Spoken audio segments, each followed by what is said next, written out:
I recorded this Zoom webinar, Creating a Character for a Social Drama, because a number of actors who couldn't make the live session expressed interest in exploring the topic. So, here it is.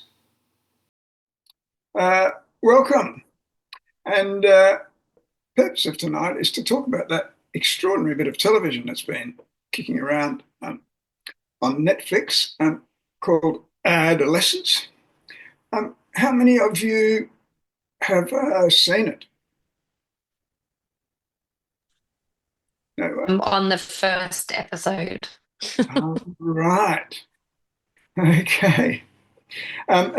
So that's fine. It just means that I'll be doing a bit more talking. So you're on the first episode. You haven't completed the first episode yet. Right. So there are a whole. My first question to you was, what do you think the series was about? What was the point that it made to you? How did it speak? Because the reason that we're here is that it spoke incredibly powerfully to me. And it was really, really clear about the point that it was making when it gets to the end. And I thought it made its point beautifully.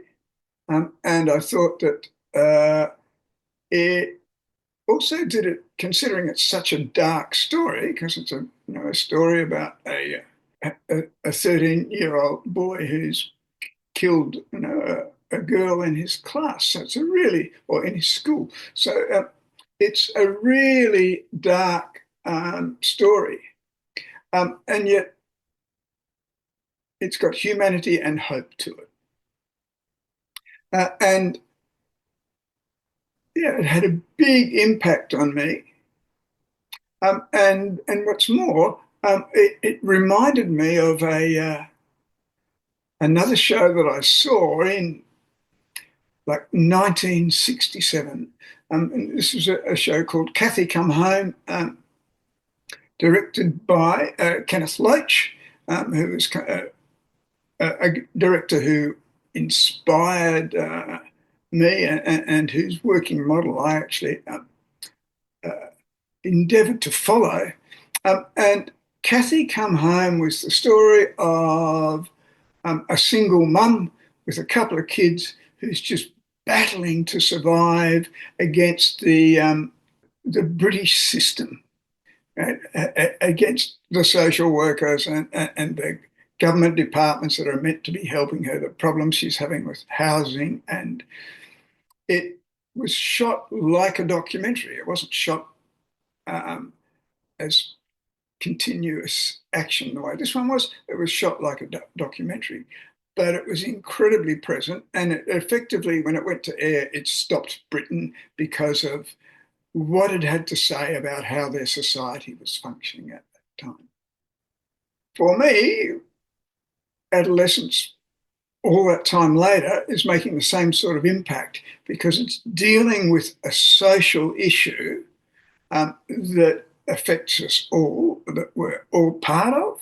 And it does so in a powerfully engaging way, which is in part to do with the style of shooting, which is every episode, whether they're 1 hour and 6 minutes or only 52 minutes, each episode is one shot.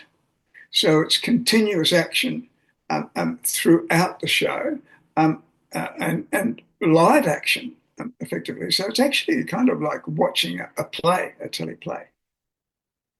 But the thing that excited me about it to start with was the job that it did and how it spoke to its audience.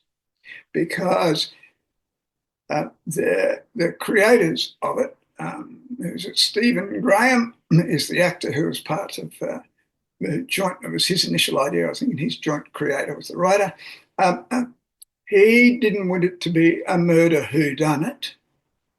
He wanted it to be, and he's talked about this a lot if you've seen any of the publicity, he wanted it to be a whydunit.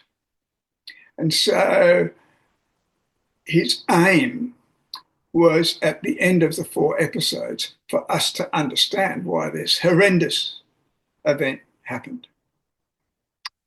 I think that the show does that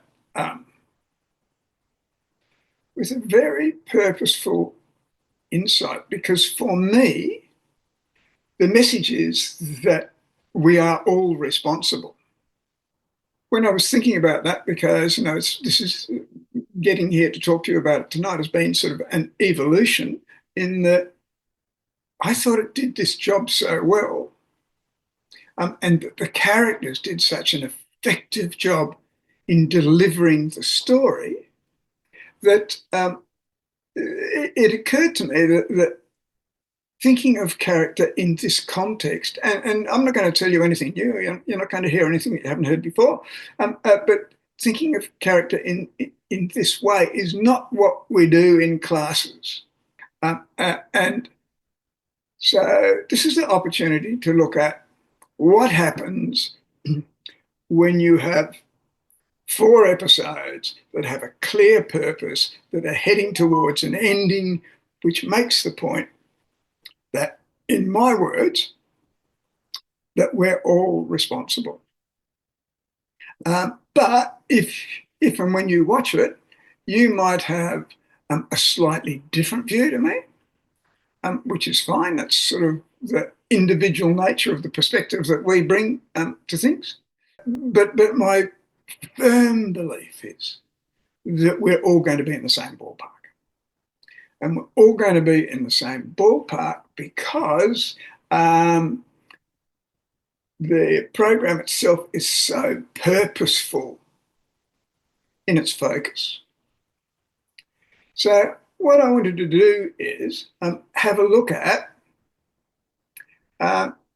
how these characters worked and why it is that they're so effective. Because frequently, what I'm talking about here is the theme. And frequently when people talk to me about the theme or the purpose of a play, they talk about the themes. Now, I can't tell you how many local theatre productions that when I've read the publicity and it says, this is dealing with the themes of personal responsibility, financial distress, social difficulties. It's got a whole lot of themes. And when I read that, I go, okay, so you don't know what this play's about. And because they're serving all those different masters, and in the end, they're not serving an overall point. And one of the things that I've been doing, because I'm working at writing an article to see if I can get it published in a British academic magazine about what we've achieved here with the rehearsal room acting process. I've been going back through An Actor Prepares and rereading that for the 5th time and making lots of notes on it. And some of them, Stanislavski's stuff from 100 years ago is really amazing. And there are other areas that I think that there are quite big gaps, which in fact we have filled in at the rehearsal room, I think, very successfully. But towards the end of his book, he's talking fantastically about what he calls a super objective, which is the point that your character is carrying through the story. And he explains the purpose of it in his words. And I'm just going to read you a direct quote from the book.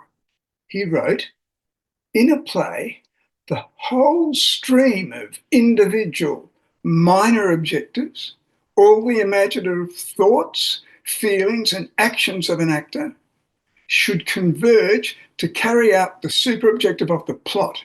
The common bond must be so strong that even the most insignificant detail, if it's not related to the super objective, will stand out as superfluous or wrong."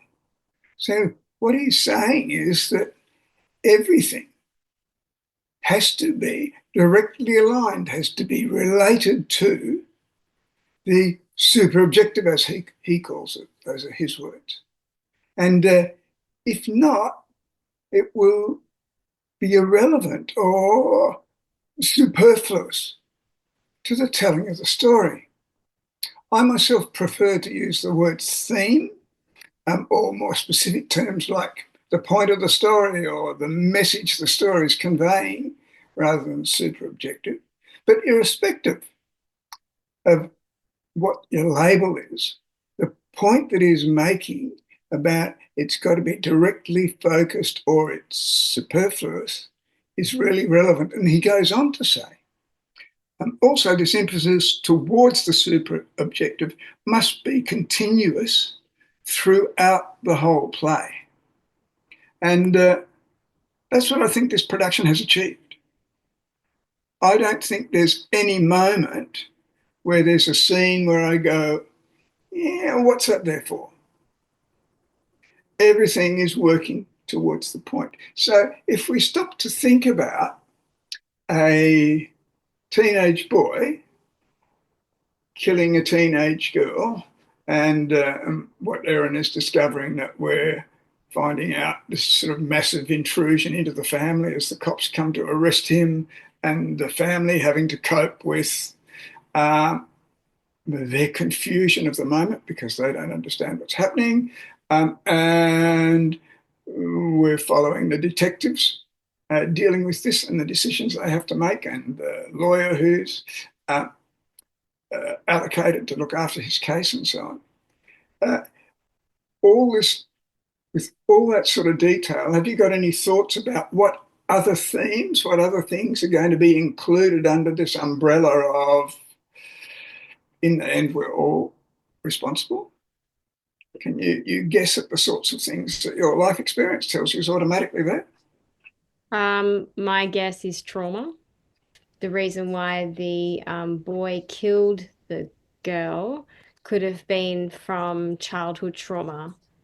It could have been, Yeah. and uh, and in the end, the story's looking into, is it that, and it does look at the issue of whether he has an abusive father or whatever. So yes, that's certainly one possibility. Any other options?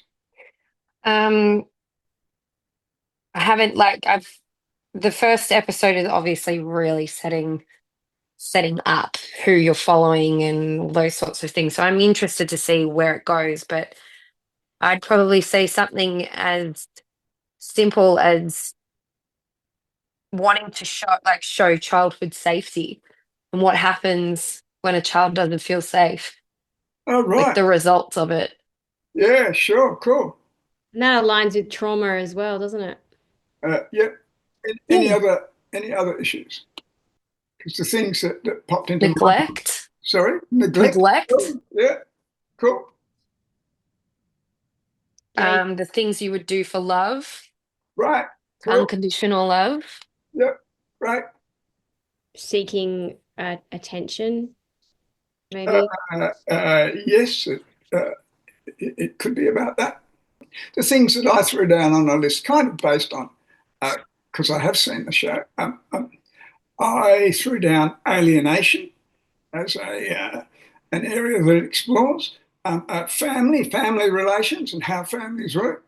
It explores our social needs, um, bullying, and it also explores our desperation to be part of the social group and to be liked. Hmm. And you could probably come up with another 20 possibilities that it's it's touching on. Sorry, were you going to say something? I was just going to say about fitting into society, and then you said it. Right. Yeah. Yeah. So Yeah. in That's a big one in it. The point that I'm sort of leading to is that all those issues in the end do not distract from the through line of the story. That's a term Stanislavski used, and I quite like it. That everything is headed in the one direction. We don't get diverted by those issues. They inform the central purpose all the way. Yeah, I was going to use the word through line as well when you were talking earlier. Yeah, yeah, I think it's really quite a functional term. My other thing I was going to comment was maybe the super objective is reflections of humanity. Uh, Well, yes, although that's sort of That's so more of a broad. theme. That's more a theme, isn't it? Yeah, no, I would argue I, it's not specific enough to be a theme. Yes, Alan? I was going to say maybe a choice or choices. Oh, yes, it could be about making choices. Yeah, Absolutely. if All you've right. been affected by society or growing up, being bullied to your trauma and whatnot, how you um, respond from it and go through life or let it Yep. affect you. Yeah. Absolutely. All those things are there, and in the end, they're part of the why it happens. Right? Yeah. But the point that I'm trying to make is that even though it's got lots of little colours along the way, everything is still focused on why did this happen, and focused on, in the end, making the point, I believe, and so that's the argument that I'm pursuing, making the point that we are all responsible. So what I wanted to do was then have a look at how the characters fitted into this tangled web, because now there is an overriding plot, which is what's going to be the outcome of this boy being charged. The opening scene is him being arrested, and then over a period, I've forgotten what the time frame is, maybe 13 months or something. It's quite some months, but the final episode, that what happens to him. So that's sort of basically the plot. But to start with, we look at the police who are raiding the house, and the detective inspector, what's his name, Bascom, and how he's dealing with the case. And to start with, he's just being a cop.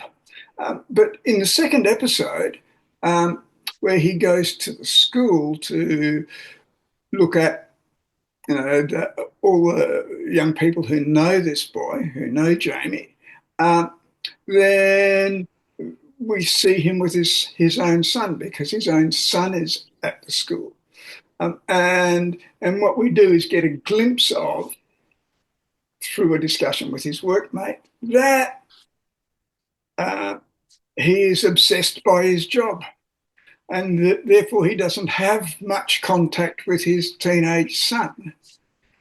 And it's hard for him to draw that line about his obsession, because his 2IC, the sergeant who's working with him, says to him, you didn't have to do this. You could have sent a junior to do this. And he can't answer that question. So what we see is a character who's obsessed by what he's doing, and therefore has limited his participation in his family, and is therefore somewhat disconnected from his son. And there's a whole little strand that runs along that. But in terms of making the ultimate point, because when we get to the final scene, Jamie's parents are discussing whether what's happened is their fault or not. And particularly the father ends up taking responsibility in large part for his part in it, which is where the hope resides. But that's the point that we're heading to. So there's a reflection of this in the detective. It's interesting to look at, I thought, too, the family unit, because there's Jamie's mother as well as his father and sister. And of course, they're all there. The police bust down the door, and they're suddenly in the place with guns and to arrest this 13-year-old. And they are all traumatized by that. But it's also interesting to look at the role that they play in the story. They have slightly different roles, because it's evident to me, and this is all my personal opinion,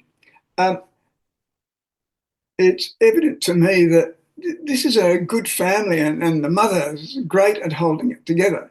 And so what we see is that Jamie doesn't have a really abusive father.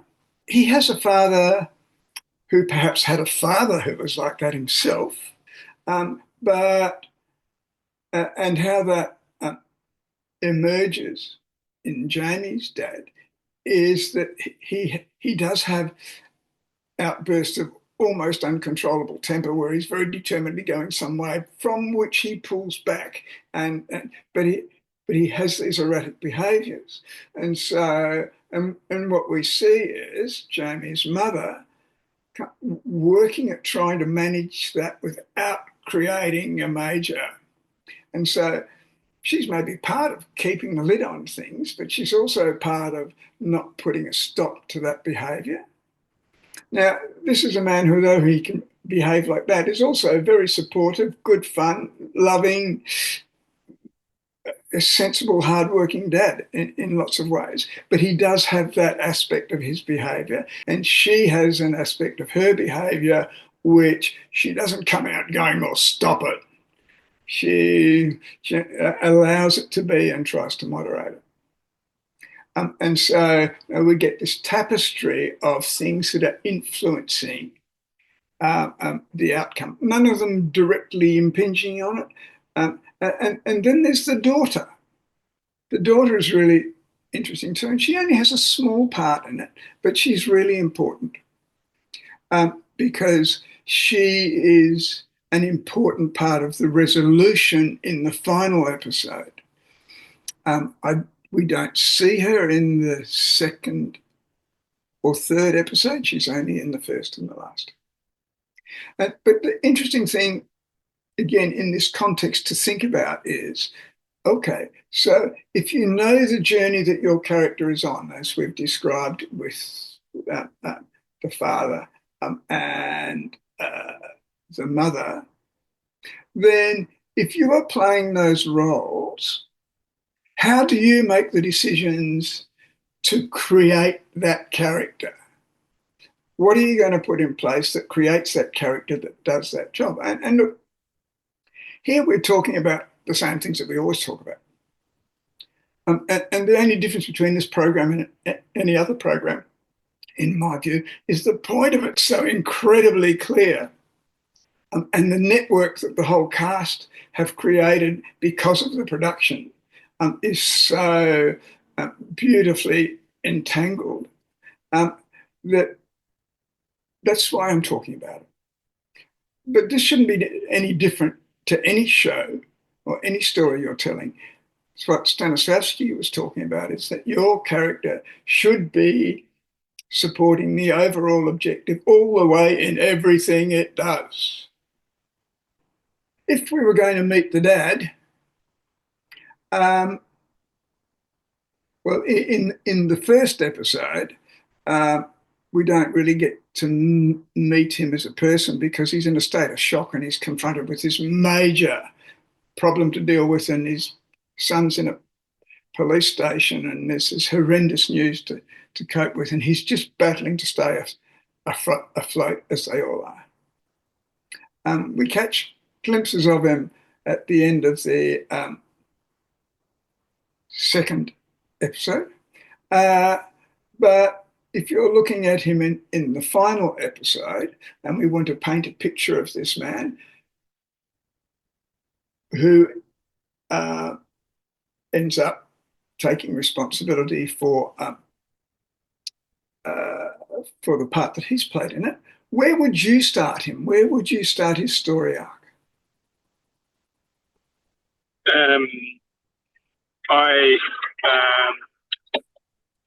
I would say at childhood, if I'm on the correct lines here. Okay, now I'll jump in there, Owen, because the story is happening now. So okay. It doesn't go back into the past. It's happening when the police come in the second episode, what they find at the school. In the third episode, a big interview with the boy. And in the final episode, how 13 months later they're coping. So we start the day 13 months later, which actually happens to be the dad's birthday. Where would you pitch the character at the start of that scene, do you think? What I'm pointing to here are general principles. Where do we start this character's journey at the beginning of the episode. And for example, in a class when we're working on a scene, we often decide that if the scene is ending this way, why don't we start the scene in an opposite position so you've got somewhere to travel to? Yeah. So if at the end of this episode, the father is understanding of his responsibility and the part that he has contributed to this outcome, where might you start him if you're looking for an opposite? Denial. Right, you could start him in denial. Another opposite, considering he's been reasonable and logical, is to start him as unreasonable and illogical, right? So that he's got a journey to travel. And that's kind of what they do. Although the very opening is it's his birthday, the whole family's been lovely, and you see what a lovely family it is until he spits the dummy over something. So what they do is establish a good family unit, and then we see it fractured for various story-related reasons. And his behaviour in those moments is quite extreme. So we've got a guy who's not really coping on one level, and by the end of the episode, he is under difficult circumstances. So that's my point. When you're looking at your character's journey, then trying to start in a place that gives you a distance to travel to is a good formula. So the other tool that we use in these classes, Owen, is just to try and get in the actor's mind a functional description of the character. And what we do is we use 2 adjectives to do that. So if you were playing the dad, what 2 words might you use to set this character's nature, the type of person that he is, with the things I've described thus far? And yeah, the difficulty is you haven't seen it. You're just relying on my rather sketchy sort of outline. But yeah, what would you think? What 2 adjectives would you use to describe this guy who delivers this story? I'd probably go playful and manipulative. All right, cool. Good idea. Yeah, good. Anyone else for a thought? Controlling. Well, that's kind of like manipulative. That's right. Yeah, good. So controlling, and also underneath that, I want to say troubled. They're fairly similar, and what Erin has done is pick different ones. Those 2 are in this similar territory. So have you got any thoughts, Owen? Have a think about something that's different, Amy. Yeah. An adjective for sticking your head in the sand. Right, yeah. Whatever that would be. All right, that'll do, yeah. Hiding or whatever, yep. And maybe oblivious. Oblivious? Yeah, that's a good one. That's a really good one. And now you need another one that contrasts to it, that's sort of diverse from it. And Erin, who's had a lot more practice at doing this in more recent times than you lot, she has given us a really good example of that, which Erin was... Playful and manipulative. Playful and manipulative. Yeah. They're both really good because they're very different. And I like them. And you could also consider, for example, although this isn't better, it's just another option, logical and frustrated, or loving and erratic. So that we've now got sort of a clear idea of here's the warmth of the man, but it doesn't matter whether you use those words or not. And erratic is this behaviour when suddenly it kind of snaps, which is part of the thread. That's very trauma 101. Right. So when you've got your overall arc and you know what your character's got to do, the important thing in my view is that you then decide the the nuts and bolts of this character. And you need to describe your character with 2 words that are really simple and diverse. Otherwise, it'll be a one-dimensional character. And they need to be words that you have a natural understanding of, because this is stuff you're just going to load in and then allow that to guide your choices intuitively as you go. And we could go through that exercise with all the characters going, okay, this is their arc. What are the elements of this character that make their behaviour complex and deliver the sort of person that's going to deliver the outcome that we want? Okay, so when you've done that, you can then, of course, start working scene by scene as to what you're maybe used to working with objectives. Owen, I work with conversation goals because they're more specifically focused and more functional than objectives. But then you start deciding on what your objectives are and also what's the important key in the relationship that you'll put that unconscious desire in place for, because those are our 2 tools. But that's come at a point when you're really clear about where your character is heading. Now, question, yep. Just with choices, you said that's to be subconscious, or just with the objectives you mentioned are more conscious. Is that? Yeah, objectives, or what I call conversation goals, are conscious objectives that I'm working towards in this conversation, right? Whereas the unconscious stuff, there are various unconscious elements. There's, what what the character knows, but there's also what the character desires from this relationship. And the difference in the process that I teach is that we clearly separate conscious and unconscious thoughts so that you can manage them, whereas the tendency is to talk about them generally and lump them together. But we won't get into the specifics of that, because what I want to work on in this session is the overarching thing. What I wanted to do was then those are the main characters that we've been talking about, because the main characters are carrying the story all the way through. And let's talk about the daughter for a moment, because her important part in the ending is that she's the one that's saying to them, well, he's our Jamie, and we've just got to own it. And she's the one who says to her parents, and I don't know, she's about 17 or something, she says to her parents, no, we're not going to move. No, we can't run away from this. And even if we do, it'll catch up with us. And she's the one that says, no, it's just going to be part of us because he's our Jamie, effectively. So, and the interesting thing is, she's an important part of the resolution of the story. This happens right at the end of the 4th episode.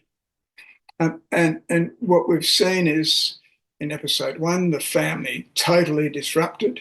We've seen the dysfunction in the community at school and so on that is part of what's created this child that's had this, committed this terrible crime. And at the end, we're dealing with the family dealing with it. And they've been constantly in a state of confusion. So you can see the girl, like, just in shock on night 1, right? Not able to focus on it and work it out. And even by the end of, by episode 4, my feeling was that she is, what's the word? She's burdened. She's carrying the burden of this, right? So she's got a fairly dark presence all the way through. She's trying to be supportive of the family, but she's burdened by the responsibility of what she's carrying. But when she has made that decision, you see a change in her. She's the one who then goes, look, I'm going to be all right. It's going to be all right. because she's now got a clear view on it. Like, this is what's happened, and we are going to deal with it, and we're going to take responsibility for it. And kind of that's the message. So she carries that to an important point at the end. And it's from that the parents can also move forward to the ending. So if we were thinking about what I've just described about the girl, and I know this is really scanty stuff for you to go on, what are the two words you'd use to describe her, do you think? And how would you define her journey from the beginning to the end of the story? So you said that, and in the end, she comes to an accepting place. Yeah. So that's the end of her journey. Where do we start it? From where she was more depressed, helpless. Helpless? Yeah, cool. Helpless and confused would be sort of a really good starting point, I think, Owen. Yeah. So what are the two words if we want to encompass both the darker side of her and the lighter side of her? How do we describe it? I'd say intelligent and loving Oh, cool. All right. That's interesting. Yeah. to get that, I guess, complexity that she's in her head. Yeah, sure. That's a great possibility. And other people may, of course, choose different words, but that doesn't matter. What's important is that your choice speaks clearly to you, the actor. Other examples could be confused and trusting, or confused and determined. And I think confused is useful because, right, so that's got her trying to deal with what's going on if she's confused and trying to nut it out. Yeah. That's actually. Interesting. Support was also a word that came to my mind, but I love the idea of loving. I think that's really functional, and the point of choosing these adjectives is to prime the actor's understanding in a clear and simple way of the character's complexities. You're not going to act these words. You're going to use these understandings to choose your conversation goal and your unconscious psychological desire, and they will heighten your listening. You see what I mean about trying to find a negative and a positive that embraces a view of this character that gives you a sense of, right, I've got these two things to play with. If you don't have those two things to play with, you end up with a one-note performance that's either all somber and doesn't go anywhere, or is all loving and inappropriate because it's there's so many big issues to deal with. Okay, so in terms of the main characters, that's what I'm talking about. If you can look at the overall journey, decide what you have to do. You can be looking at both scenes. You can be looking at scenes and going, where would I start in a different spot to the end? You can be looking at the overall journey and go, if that's the end, where would I start? And a lot of these things are significantly determined by the circumstances, which you don't have that much control over, but you can make adjustments to them. But Richard, sorry. Yeah.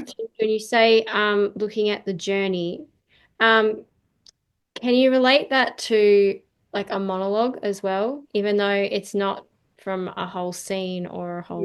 You definitely, you can apply exactly the same thing to any scene. And that's generally what we're doing when you're working on something in a class with me, is going, okay, where's the journey of this scene? How do we make it complex and how do we make it engaging for the audience? But the context of what I'm talking tonight is about looking at the whole project and going, then what do I do with the scene in that context? And if you had a monologue in a production, then Not even in a film, a monologue. Yeah, you could. The same thing would apply. It needs to, as Stanislavski says, fulfill the purpose of moving you towards what he's calling a super objective, and I prefer the idea, the theme, or the final statement. Interesting though to have a quick look at the lesser characters. I mean, it talked about the detective and how he fits in, and he's essentially in 2 episodes. But there's a young girl who's really only in 1 episode. It's the character of Jade in the school episode, which is episode 2, and she's the best friend of the girl who's been murdered. And she's black and has a strong antipathy to the police, and she's now completely at sea because her best friend, the anchor that she has in this school community and in life in general, because she doesn't get on with her mum, is gone. So she is aggressively obstructionist when we meet her. And we only see her in this 1 episode. And she avoids being any assistance to the police, and in fact humiliates them and is incredibly rude to them as much as she can be. She, in the middle of the episode, they're all out in the school ground, and she picks on this guy and punches him because she sees him as responsible in some way for this girl's death. But she's not really clear why, and she doesn't. When she's asked to explain, she can't explain why she did it. But she punched this boy and laid him out, and she has trouble accepting support from any of the teachers. So, what's the value of this character in this story, do you think? Or what might be the value? Maybe less predictability in the storyline?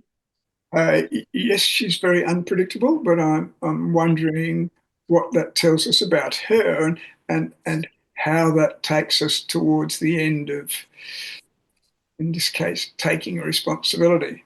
It's showing us if really the common goal is pushing towards like people accepting the roles that they play in society and towards like having a role in this, it very much shows that like volatility of pain and what it does to people. Yeah, cool. And how I guess if especially in the first episode we're seeing that more psychologically damaging style of abuse where it's like you don't know when the outburst is going to happen and you're constantly on edge versus her where she's just outright violent. It's like, well, which is better? Yes, and in terms of it being a why done it, Yeah. Us trying to form an opinion as to why she's Yeah. lying, right? And she has a really, really important part in the end of this episode. And it's kind of memorable because of the way they shoot it and what happens next.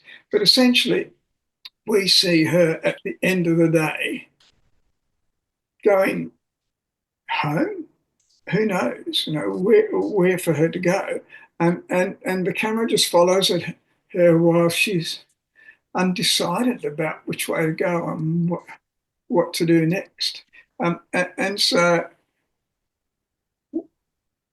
and that lands the ending as to how difficult it is to be alienated from your community and not to have a part in it, and how anger can be then the natural consequence of that. But it doesn't solve anything. And in the end, there isn't any solution for that character. Richard, I just noticed while you're talking, recurring things you're saying, patterns, that it seems to be a lot of themes about wanting to be accepted. Yeah.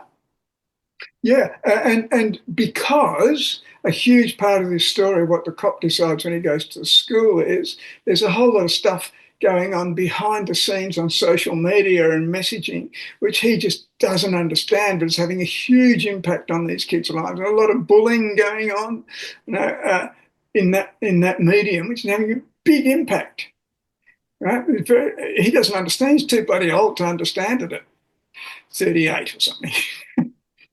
So yeah, those themes are recurring, and I think that this character does something, and I discovered just the briefest reference to this in Stanislavski, because when he's talking about following the through line, what he's saying is that your character might have a reactive line to the thematic content. This is my words. Or he had another word, and I didn't write it down.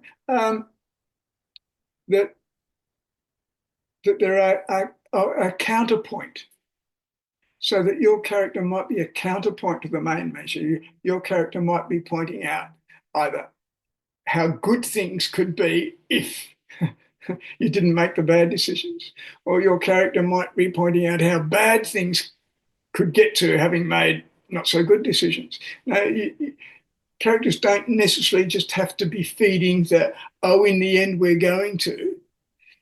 They can support the telling of that story by delivering a counterpoint. And she does that in a way because she's so controlled by the anger and so desperate with nowhere to go.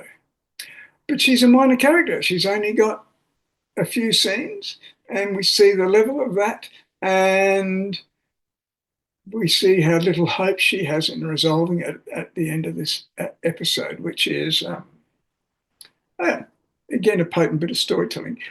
Again, you've got to look at what she's doing in the story, how she's supporting the overall view, and what words are we going to use to give us a sense of her character so that we can confidently work within those parameters.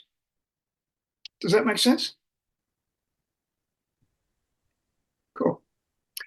So that's what I'm talking about in terms of how to create a character in a social drama. And in reality, we're talking about in any bloody drama, in any story, in any comedy, your character should be fulfilling those roles.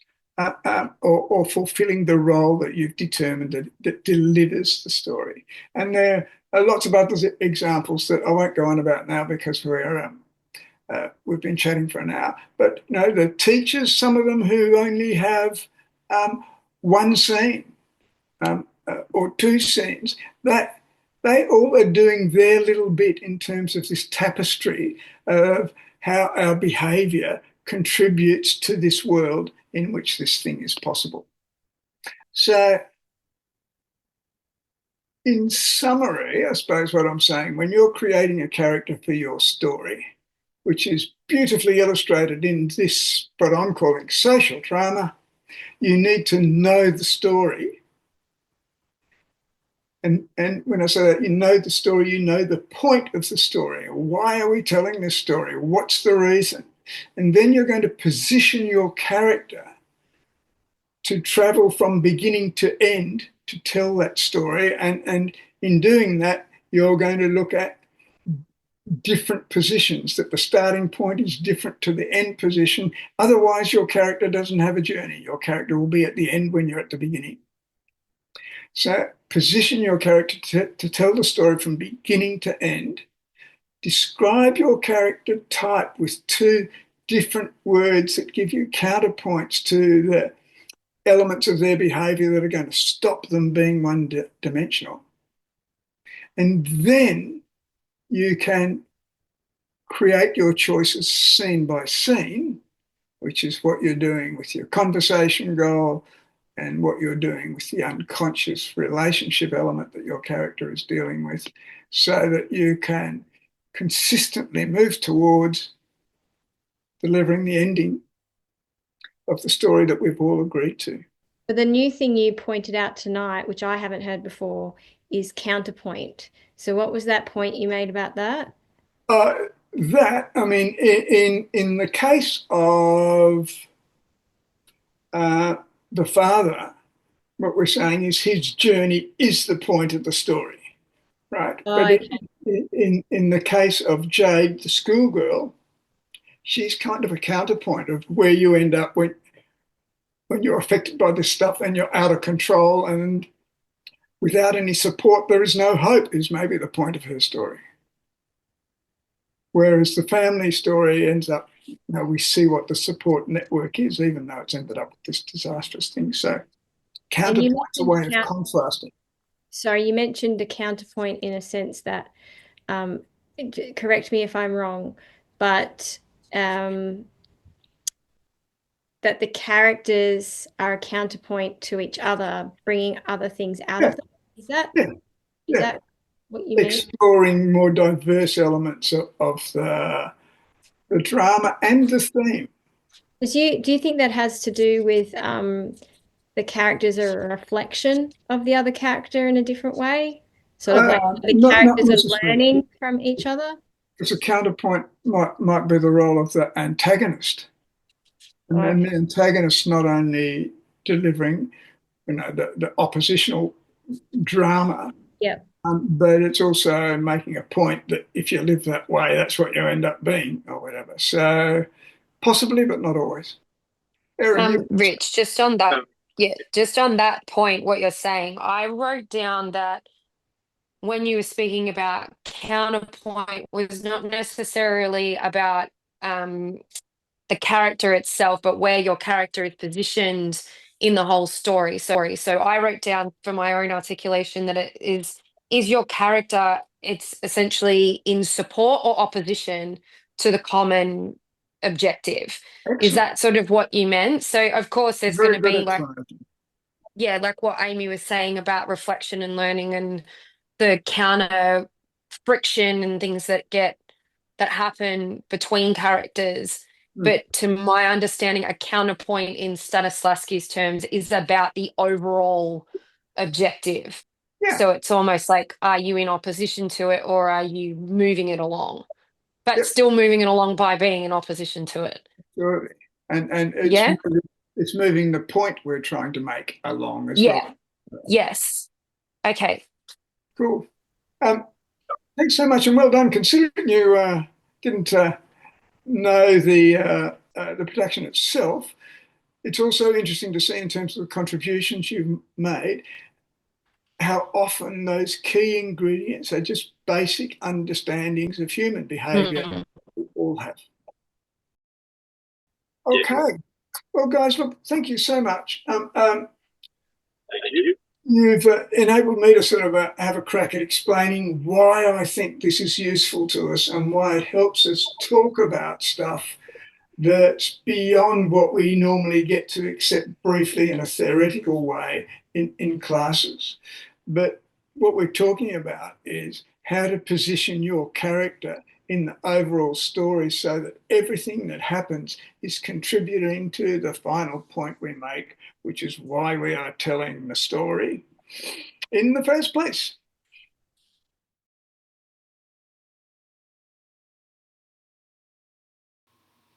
If you found this approach to acting helpful, you might want to learn more about the difference between a conversation goal and an objective. And all that, and a lot more, is detailed in Acting Revolution. It's available now on Amazon.